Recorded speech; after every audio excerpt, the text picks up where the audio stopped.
על ידי שדן את חברו לקו חובה, גורם לענישו. Quand on juge mal son ami, eh ben, on engendre que cette personne va se faire punir. On l'avait vu sur le début du livre. כמו שכתב הבעל שם טוב, שפירש את הפסוק אל תשך ידך עם רשע להיות עד חמאס. Ne sois pas complice avec le rachat pour être un aide qui va engendrer la punition. Et c'est qui? C'est avec le Yetzirara. Deina Yetzirara qui chez les Ma'ala. Quand le Yetzirara il monte là-haut et il parle mal d'un juif, et ben c'est pas considéré ce qu'il raconte. Pourquoi? Parce qu'il est témoin unique. Et à Kadosh Baruch Hu, il lui dit il faut être deux. Et malheureusement, le Satan il redescend sur terre et il va voir ce qui se passe. Et il va chercher encore un autre témoin. Et malheureusement, il le trouve quand même, malheureusement, assez facilement. D'accord? Il en trouve des gens qui parlent mal. Alken mamtina yetzerara tchiu motze od eze ish asher hu malshin. Un homme qui va parler mal, ou medaber la shonara. Et donc il vient devant Akadosh Baruch Hu, ils sont à deux maintenant. Et la personne se fait punir. Ah, c'est juste par la parole. La pensée aussi. Oh, la pensée aussi. Tout. On a dit que le cas Prova, c'est même avec la pensée, les amis. Non, mais que l'Itzara, il peut prendre ça en compte. Si, bien sûr. Regarde, c'est ce qu'il dit ici. Vedano le cas Prova, afilo b'mahashava. V'azu metzaref hayetzara atzmo, em ha'ish hazeh le'a'id alav. V'zeh shenizhir, hakatuv, al tasher yatcha im rasha. Ne te fais pas complice du rachat pour venir faire tomber Hashem Ishmor, un juif. Donc c'est une responsabilité très importante. On ne se rend pas compte. Alors là à ton travail. C'est pas grave, même si c'est vrai qu'on s'est habitué jusqu'à aujourd'hui à descendre les gens avec la pensée, ben, petit à petit on s'habitue. Déjà qu'on commence par la bouche, et petit à petit avec la pensée, on s'habitue à chasser les mauvaises pensées sur les gens. Od ita, Rav Simon Pata, al tashen eved el adonav. Ne dénonce pas l'esclave à son maître. Israël Nikraou Avadim. Nous les juifs on est appelés les esclaves de Dieu. Qui dit Béné Israël Avadim. Dieu il a dit les Béné Israël ils sont à moi, ils sont mes esclaves. Amra Knesset Israël El Aneviim.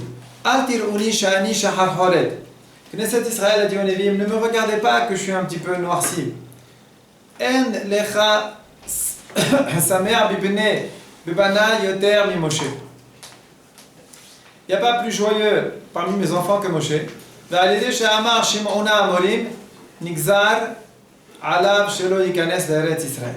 Moshe Rabbeinu, il n'y a pas plus proche d'Akadosh Baruch Hu que Moshe. Pourtant, le jour où il a dit écoutez, bande de rebelles, il a parlé un petit peu mal sur les juifs. Il avait tous les droits du monde de parler mal d'eux parce qu'il s'était comporté très très mal. Et bien Dieu lui a interdit d'entrer en Israël. דבר אחר לך שמח בבני יותר מישעיה ועל ידי שאמר בתוך העם תמא שפתיים אנוכי יושב. Même Yeshaya, il a dit un jour, je me trouve parmi une nation de gens qui ont les lèvres impures. Il parlait des juifs. Eh bien, il s'est fait massacrer. Il a reçu un coup d'un malach sur les lèvres.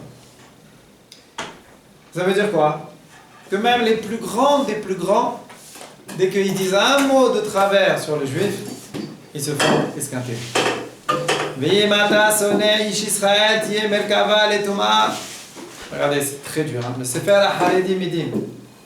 Si tu haïs un juif, tu es le char de la Touma. C'est-à-dire tu es celui qui porte sur toi la Touma. Vous vous rendez compte ce que c'est? Des 10 klipin mesavin.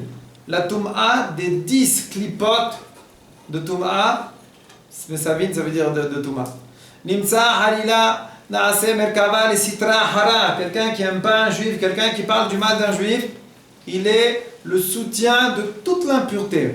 Et où on le met ce bonhomme? En dehors du mahane, du camp de la Gdusha. On va l'appeler Tamé, la Riketib Bemetzora, Dave sonné le Ish Israël, Vedanu Oto le Chova, on medaber alav la shonara, Tamé, Tamé Yikare. Quelqu'un qui parle de la shonara sur un juif, qui haït un juif, on l'appelle Tamé, Tamé, et on le jette du camp. Alors ça, ce sont des choses qu'il n'y a qu'un qui peut savoir. On a l'air tellement sympathiques les uns les autres, avec notre petit sourire sympa, notre barbe, notre chapeau, costume, l'uniforme et tout. Mais qu'est-ce qui se passe à l'intérieur de la tête? Qu'est-ce qui se passe dans notre cœur? Parfois on envoie un passé qui nous en revient pas trop. Et bien dans le cœur ça boue. Dans la tête, Hachem Ishmor, les idées qui passent. Et bien ce type-là, avec sa barbe, son chapeau et tout, il est appelé Tamé. Donc il ne faut pas se référer au manteau, au truc, chapeau rond, machin. Il suffit que le bonhomme, il ait à un moment donné une pensée négative sur un juif. Tamé, il est appelé Tamé. Qui a lié Sina, Golem, Le'ara, Lo, Bekol, Mine, Ra'a, V'ou sonné, qui vient Chol, Akadosh, Baruch Hu, Shebala Oto. Quand on haït pas un juif, quand on haït un juif, eh ben on engendre du mal, beaucoup de mal sur nous, sur ce juif. Et il dit, c'est comme si on était sonné qui vient Chol, Akadosh, Baruch Hu, Shebala Oto. Parce que c'est Dieu qui l'a fabriqué. C'est Dieu qui l'a mis au monde. C'est honteux de parler du mal d'un enfant de Dieu. Comment tu oses parler sur les enfants du patron? Comment tu oses faire un commentaire? Ils viennent dans la société, ils font le balagan et tout, on ne peut pas dire un mot. Ouais, c'est les enfants du patron. Pareil. Comment tu oses dire un mot sur les enfants du patron? C'est vrai que toi aussi tu es un enfant du patron. Mais c'est pas une raison. C'est pas parce que toi aussi tu es un enfant du patron que tu peux te permettre de descendre ton frère. C'est encore pire. Comment tu vas descendre celui qui est ton frère? Et ton vrai frère, pas, excuse-moi frère, d'accord? C'est vrai, c'est un vrai frère. Alors, en vérité, la jalousie, les envies et le kavod expulsent l'homme du monde. On a vu donc combien ils sont punis, les gens qui ont de la jalousie. Donc il faut qu'on fasse beaucoup de travail pour déraciner la jalousie de nous et de devenir quelqu'un de Tov Aïn. Un Tov Aïn, il voit toujours le bien chez l'autre. Il pense toujours du bien de l'autre. Il est toujours content quand l'autre y réussit. Il faut espérer, aspirer mamash au bien de l'autre. Être heureux dans sa simcha. C'était la mida d'Avraham Avinu. Comme on a vu au tout début du livre, on a vu qu'Avraham Avinu il a été choisi dans sa génération parmi beaucoup de tzadikim. Les gens ils ont l'impression quand on lit la Torah que le seul tzadik qu'il y avait dans le monde à l'époque d'Avraham Avinu c'était Avraham. C'est faux. Je ne sais pas si vous êtes au courant, mais les Midrashim ils racontent qu'il y avait des grosses yeshivot à l'époque. Il y avait des yeshivot. Eh bien, il n'y a que Avraham Avinu qui a été choisi. Pourquoi? On avait vu le Midrash, il disait, parce qu'Avraham Avinu c'était le plus fort dans Kav Zerot. Pas mal, hein? Ça vaut le coup, les amis. Et Avraham Avinu, il n'a pas été choisi parce qu'il a fini le chasse. Avraham Avinu, il n'a pas été choisi parce qu'il a fait des pilpolim dans le marcha. Avraham Avinu, il a été choisi parce que c'était le plus fort dans le Kav Zerot. Ça c'est Avraham Avinu. Et Rachid explique, Tov Aïn c'est quoi? C'est quoi avoir un bon œil? Que le kavod de ton ami soit cher à tes yeux. Tu rentres dans la chambre le soir tard parce que tu as étudié très tard. Mais tu dois marcher sur la pointe des pieds. Tu dois faire hyper attention au bruit que tu fais. Parce que tu as étudié tard, que ça y est, tu peux tout te permettre. Au contraire, c'est encore pire. Toute l'étude que tu as faite peut partir à la poubelle, même pas à la gnisa, à la poubelle. C'est quand tu rentres dans la chambre, tu réveilles ton ami qui lui a besoin de dormir plus que toi, parce qu'il a une autre nature que toi. Et lui, il a besoin de dormir. Il a la pêche, il étudie très très bien dans la journée. Ah ben lui, il a besoin de dormir plus tôt. Tu le réveilles, c'est très dur. Des fois, on a beaucoup de mal à se rendormir, etc. Maintenant, il faut faire le maximum. Il faut faire hyper attention. Ça, c'est un détail comme un autre.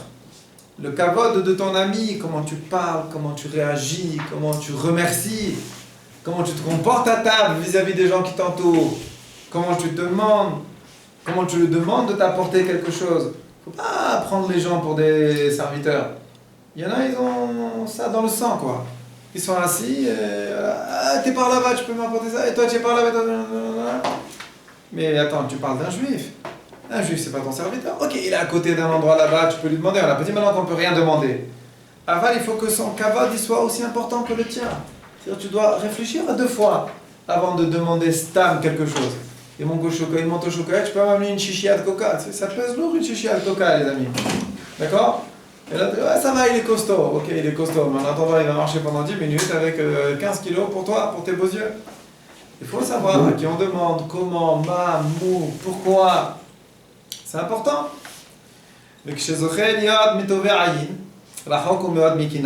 Quand tu apprendras à avoir un œil bon, eh ben, tu seras loin de la jalousie.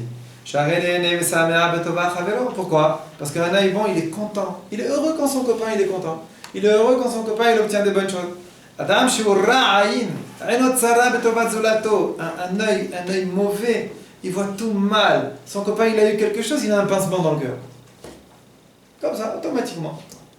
Il a réussi quelque chose, il a obtenu quelque chose. Ça lui fait un petit... Attends, il ne le montre pas de l'extérieur. Waouh, je suis content pour toi, frère. Ah, tu peux pas savoir. Je suis très content pour toi. Mais en vérité, à l'intérieur, il a eu un petit pincement. Il faut le travailler, ce pincement. Ce petit truc. Mais pourquoi lui et pas moi? Comment ça se fait que lui, il a eu ça et pas moi? Pourquoi lui, il a obtenu comme ça et pas moi? Alors, vous parlez de quelque chose que lui aussi voulait? Oui, lui aussi, pas forcément tout. Moi, je parle de quelque chose qu'il voulait aussi, ça peut faire des pincements. Même des fois, Stam, l'autre, il a eu quelque chose que l'autre, il voulait pas. Mais Stam, le simple fait que son copain, il soit super content alors que lui, il n'a pas de joie aujourd'hui, il n'a pas eu de joie aujourd'hui, ben c'est Aïn Tsara, ça. Veroira Krov la Chavero. Ouais, il mérite pas. Vous savez, c'est les pensées comme ça, les idées tordues là. Il mérite pas, qu'est-ce qu'il mérite pas? Si Hachem il lui a donné, c'est qu'il mérite. Vous connaissez les gens qui sont un peu énervés sur d'autres? Ouais, il a eu ça, mais il mérite pas, il mérite pas. Pourquoi il mérite pas? C'est toi qui vas décider s'il mérite ou pas. Metsiout, là il est heureux, regarde le visage rayonnant qu'il a. S'il méritait pas, Hachem il l'aurait jamais donné. Et là, Vadaï, il mérite. Maintenant, toi tu râles, c'est un autre problème. Enzemi penechara velo iziko, il a mis pené. Stop, il a un œil mauvais, un œil noir comme ça, il regarde tout noir, et à chaque fois que son ami reçoit un truc bien, eh ben il le descend, il le casse, il le brise en permanence. Attention, hein. Peut-être j'ai été un peu extrémiste, mais on n'est pas loin. Hein. On n'est peut-être pas aussi extrémiste que ça, mais quelque part sans se rendre compte, inconsciemment, on n'est pas si content que ça. Alors c'est pour ça qu'il faut aller au maximum. On l'a expliqué la dernière fois. Il faut mamash participer à la joie de l'autre. Comment participer? À fond, pas à moitié. Non, vas-y à fond. Sois à fond, sois sincère. Comme si c'était ta joie à toi. Travaille-toi, fais une avoda. On est là pour bosser les amis, on n'est pas là pour se la couler douce. Il arrive au mariage en train de rêver. Après il se rend compte qu'il faut qu'il se félicite ou qu'il lui souhaite Mazal Tov chaleureusement. Tu ne vas pas arriver en 10 secondes. Surtout si ton tempérament c'est un type coincé comme il n'y en a pas deux. Tu ne vas pas réussir. Tu vas venir, tu vas dire Mazal Tov, l'autre il a dit il aurait bien fait de pas venir. D'accord? Avec ton visage sec comme ça, un petit sourire de cochis s'il y a les lèvres qui se détendent. C'est pas bon ça. Ouais mais j'ai des problèmes, la vie elle est dure. Enfin là, Zizou, tout le monde a des problèmes, tout le monde a la vie dure. Il n'y a pas que toi qui a la vie dure avec les problèmes. Toi tu as un petit gâté pourri. Dès que tu as un problème, il faut que le monde entier participe avec toi. D'accord? C'est les gâtés pourris. Alors apprends à te surpasser, apprends à te surmonter, apprends à te battre, apprends à lutter. En général, quand on se marie, la femme elle t'apprend ça, parce que la femme elle comprend pas que tu as des problèmes ou pas. Si tu rentres le soir avec la tête, elle croit que c'est pour elle. Donc ça se termine toujours pas très bien. Alors tu as intérêt à rentrer avec la tête normale, et même ça m'énerve. Donc elle t'apprend, mais en attendant de te marier, entraîne-toi. Comme ça tu auras moins de problèmes au moment du mariage. Zo mamash hayta midatam shel hamidanim. C'est ça, le Midian. On est en plein dedans, enfin, on est à la fin, quoi. Midian. Et bien, qu'est-ce qui s'est passé? Ils se sont mêlés de ce qui ne les regardait pas. Pourquoi? Tout simplement, pourquoi les Juifs y réussissent? Ça leur est passé en travers de la gorge. Pourquoi les Juifs y réussissent? Pourquoi les Juifs, ça marche? Pourquoi Hachem, il les chouchoute comme ça, il les dorlote comme ça, il leur fait gagner les plus grandes puissances mondiales Ils sont 600 000 personnes à moitié morts, crevés, esquintés, là. Ils n'ont même pas d'armée normale, et voilà. Et ça marche, et ils réussissent. Midian, ça leur est pas passé, elle aurait passé en travers de la gorge.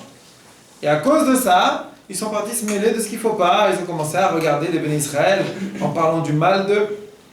Oubaoul Azol, aide-moi, ils sont venus aider moi. Ah oui, il faut faire tomber les Juifs. Hachem, il a dit cela, il faut les massacrer.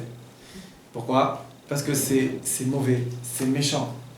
On te donne un coup de poing, t'en remets un autre. Normalement, t'as pas le droit. Sauf si l'autre, il va te tuer. Ou il va t'esquinter. Mais, au moins, tu as une raison de l'avoir fait. Quand tu as une raison de l'avoir fait, la punition elle est beaucoup moins grave. Mais Stam, tu as vu des gens en train de se battre et tu as dit tiens, je vais aller me défouler un petit peu. Non, là, on va te massacrer. De quoi tu te mêles? De quoi tu te mêles?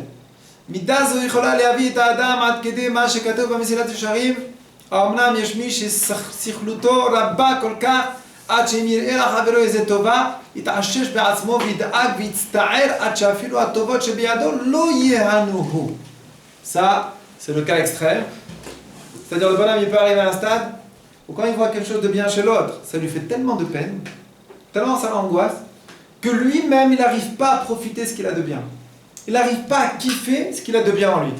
Il voit l'autre réussir, il voit l'autre faire quelque chose de bien, même ce qu'il a de bien en lui, il ne le voit plus. Il va se plaindre, ouais, je suis un bidon, regarde l'autre comment il réussit, pourquoi pas moi? Mais regarde toi, tu as ça de bien. Non, j'ai pas ça, moi j'ai rien. Ça arrive, ça, attention. Hein. Malheureusement, ça arrive. Ça, c'est très grave. Tellement ça le dérange ce qui se passe chez l'autre, le bonhomme, il part en cacahuète, ça le travaille. Pourquoi l'autre il est comme ça et pas moi? Pourquoi l'autre est pas moi? Pourquoi l'autre est pas moi? Arrête de t'occuper de l'autre. Occupe-toi de ta tête. Tout ce temps-là que tu as fait un pile-poule sur ce type-là, tu aurais révisé 2 tosfot au moins. Be'iyun gamour, avec les Ve'im Tomar, les Ve'esh Lomar, avec les Avaminot, les Maskanot, tu aurais fait un massacre. Tu aurais fait un carton. Vous savez qu'on dit que les gens qui se prennent beaucoup la tête, c'est des grands mériennes. C'est des gens qui ont des capacités de ayun énormes. Parce que vous savez, il faut avoir des capacités. Si le cerveau il n'est pas capable de se prendre la tête sur un point donné, eh ben, il n'y arrivera pas. C'est-à-dire quelque part, les gens qui n'ont pas un cerveau très très ayun, ils se prennent pas trop la tête dans la vie aussi. D'accord? On appelle ça un peu, les gens, on dit les simples, ils rigolent de tout, ils sont là un peu comme ça. Ils sont heureux ceux-là, ils sont tranquilles. Mais le type qui se prend la tête à chaque fois qu'on lui dit un mot, il en fait une fixation toute la journée, il faut être très fort. Hein? Il faut un corps de concentration énorme sur une écoute donnée toute la journée. Il pense à ça. C'est pas facile, il y a des gens, ils n'arrivent pas. Ils peuvent pas. Alors celui qui est capable de ça, de s'inquiéter pour quelque chose, de se prendre la tête pour quelque chose, ben il a des capacités énormes pour la Torah. Seulement, le Yitzhara, qu'est-ce qu'il fait? Au lieu de lui occuper sa tête à faire du Iyun dans le Tosfot, il fait du Iyun sur les gens. Celui-là, il m'a regardé comme ça, celui-là, il m'a parlé, oh, il a dit cette phrase. Toute la journée, il est braqué sur la phrase, il fait des pirouchim en long, en large, en travers. Et tous les kafrov. Et tout en mauvais. Et il se ronge le cœur, il se ronge la tête. Et le bonhomme, il part en cacahuète. Tout son koar de Iyun, où il l'a mis, se prendre la tête avec les gens, s'inquiéter d'un oui ou d'un non qui va lui arriver, va pas lui arriver dans la vie. Parce que ce sont des gens qui s'inquiètent beaucoup. Ce sont des gens qui pensent beaucoup, ce sont des gens qui se... La moulinette, vous savez, ça ronronne toute la journée au fond d'eux-mêmes. Ces gens-là, mais c'est des futurs Gdoléador. Ou c'est des Gdoléador qu'on a ratés. Pourquoi? Parce qu'ils sont capables de faire une fixation sur quelque chose toute la journée. Ceux-là, ils sont capables de rentrer. Si tu les rentres dans un tosfot et tu lui dis, voilà, ça c'est ton angoisse de la journée, mais le type, il fait un carton, il te fait à peu près une 50aine de pirouchim. Pourquoi? Parce qu'il va le ressasser dans tous les sens. Il est capable. Il marche dans la rue, il est capable de penser à autre chose. Parce que si on n'a pas le cerveau pour ça, même ton copain qui t'angoisse, tu n'arriveras pas à penser comme ça sur lui. Tu n'arriveras pas, c'est impossible. Si ton cerveau il n'est pas banouille comme ça de Iyun, tu n'y arriveras pas. Au bout d'un moment, ça va te saouler. Bon, ça y est, il m'a dit ça, ça me saoule. Allez, je vais aller m'acheter une glace. Tu sais, les gens, ils sont toujours joyeux, toujours bien et tout ça. D'accord?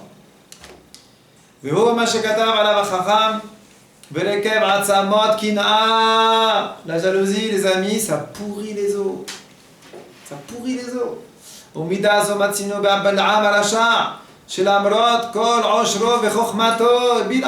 T'es milliardaire. Tu as du kavod. T'es le prophète des nations. Qu'est-ce que tu as besoin d'aller te prendre la tête maintenant avec un petit peuple bidon, Moab et Midian, qui vont faire du mal au Ham Israël? Qu'est-ce que tu as besoin de rentrer là-dedans? Tu as besoin d'argent, tu as besoin de trucs. Il était multimilliardaire, Bilam. Qu'est-ce qu'il a besoin d'aller de se prendre la tête comme ça? Il insiste, hein. Quand le Boukhou lui dit ne va pas. Bon, vous avez vu le début de la paracha? Comment c'était? Attends, Hachem il va me dire. Le lendemain, non, Hachem il veut pas. Après les autres ils insistent. Attends, je vais redemander. Attends, il t'a dit qu'il veut pas. Et après Hachem il dit bon, fais ce que tu veux, mais attention, mais si tu vas parler. Et tu comprends pas qu'Hachem il veut pas. Et tu insistes, on dirait que c'est le truc de ta vie. Mais t'es multimilliardaire, kavod. T'en as des tonnes de kavod. Qu'est-ce que t'as à te prendre la tête là-dedans? Lo istapek. Quand Shifato Aïta, la halal Israël. Si vous avez bien fait attention avec Rashi et tout là-bas, c'est merveilleux le début de la paracha. Comment Bil'am il rajoute toujours sur ce que Moab lui a demandé. Truc de malade, il raconte à Hachem, ouais Moab il a demandé ça, je veux que je les esquinte, alors que l'autre il a dit, il veut juste les faire pour partir un peu. Là, non, il faut les esquinter. Tellement il avait la haine du peuple juif, c'était l'occasion rêvée pour lui de faire un massacre. C'est un peu Achashverosh avec Aman. Aman il est venu à Achashverosh, il a dit voilà mon sauveur. Voilà, non, gratuit, Aman il voulait payer. Achashverosh il a dit gratuit, je t'en fais 2 pour 1. Gratuit, il a fait. C'est un truc de fou. Kama caché midazo. Tout ça vient? L'œil mauvais. Pourquoi tu cherches à chaque fois encore un truc? Encore un ignan? Encore obtenir ça? Malheureusement, on vérifie un petit peu sur nous-mêmes, vous allez voir, on est un peu comme ça. J'ai ça, j'ai tout. Non, il me manque ça, et ça y est, il se braque dessus. Pourquoi? Ne te braque pas. Pourquoi ce mauvais œil? Pourquoi ce mauvais regard? Pourquoi toujours regarder mal ce que tu as? Apprends à apprécier ce que tu as, mais tu es une merveille. Chaque juif, c'est un diamant, c'est une perle rare. Il faut prendre un papier, un stylo et s'entraîner. Vous allez voir, c'est très dur. La première fois, vous allez être incapable de même pas marquer une ligne sur vous-même. Vous mettez en titre « La perle rare du siècle ». C'est qui? C'est moi. Alors on y va. Numéro 1. Qualité numéro 1. Vous allez voir, c'est très dur à marquer. Très très dur. Même chez le plus grand Gaaftan. C'est très dur. Pourquoi? Parce que si tu réussis un jour à marquer tout ce qu'il y a de bien en toi, eh ben, tu vas devenir un gros tzaddik. Pourquoi? Parce que de la même manière que tu vas apprendre à regarder en toi ce qui est bien, et que tu vas voir comme c'est beau et comme c'est magnifique de regarder le bien sur soi-même, alors tu vas apprendre à regarder le bien sur les autres. Mais si sur toi-même tu es incapable de regarder le bien, comment tu veux le regarder chez les autres? C'est impossible. Si toi-même tu n'es pas capable sur toi-même de voir le bien, comment tu veux regarder le bien chez l'autre? Ça commence même pas en rêve. Tout le problème il est d'abord chez nous. On se descend du matin jusqu'au soir, alors les autres on les passe à la mitraillette. C'est normal. Parce que nous-mêmes on se casse du matin jusqu'au soir. Si on apprend à se regarder bien, alors Bezrat Hashem, on va voir tout le monde bien.